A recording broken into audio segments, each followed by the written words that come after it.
மகா பெரியவா அருளால் நடந்த அதிசயம். மகா பெரியவாளின் பக்தரான வைத்தியநாதன் மனைவிக்கு நெடு நாட்களாகவே உடல்நிலை சரியாக இல்லை. சாப்பிட்டதெல்லாம் வாந்தியாக வெளிவந்தது. ஆர்லிக் சாப்பிட்டு விட்டு அதுவும் வாந்தியாக வெளிவந்த போது மயக்கமடைந்து விட்ட தனது மனைவியை ஆஸ்பத்திரியில் சேர்த்தார். இரவு முழுவதும் கண்காணிப்பில் வைத்துக் கொண்ட டாக்டர் விடிந்தவுடன் அம்மாவுக்கு உடலில் எந்த விதமான கோளாறும் தெரியவில்லை, அந்த டெஸ்ட் இந்த டெஸ்ட்னு தொந்தரவு கொடுப்பா, அதனாலே இப்போது டிஸ்சார்ஜ் வாங்கி கொண்டு ஆத்துக்கு போயிடுங்கோ என்று சொல்லிவிட்டு அந்த கருணையான டாக்டர் போய்விட்டார். டாக்டர் சென்ற பின் பத்மா தன் கணவர் வைத்தியநாதனிடம் அந்த அதிசயத்தை சொன்னார்.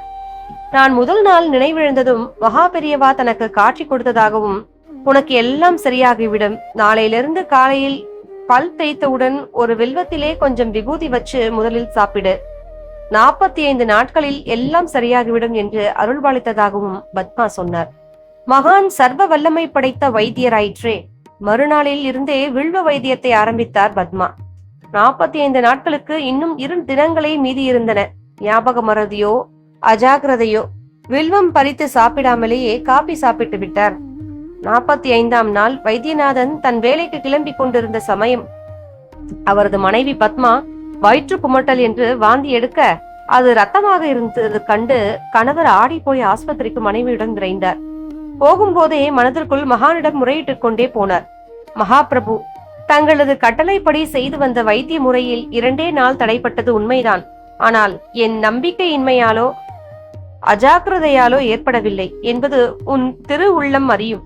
தங்களின் அருளுக்காகவே காத்து கொண்டிருக்கிறேன்.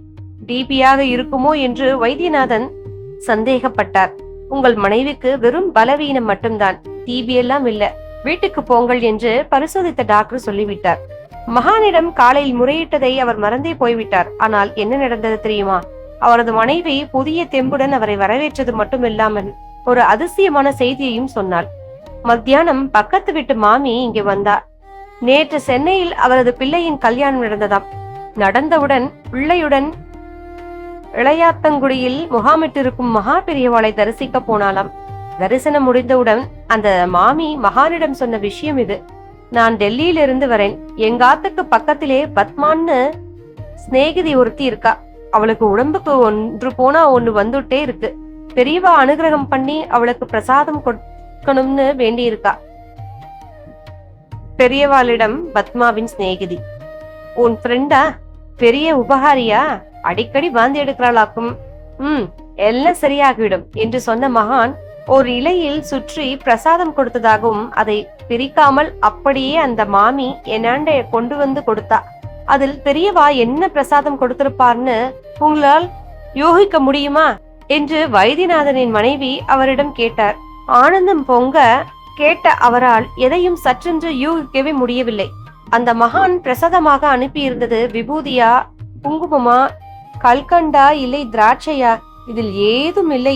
தான் பத்மாவின் கனவில் தோன்றிய அருளினாலும் அது நிஜமே என்று மெய்விப்பது போல் பிரசாதமாக 2 வில்வ இலைகளை இலையில் மடித்து கொடுத்து அனுப்பியிருந்தார்.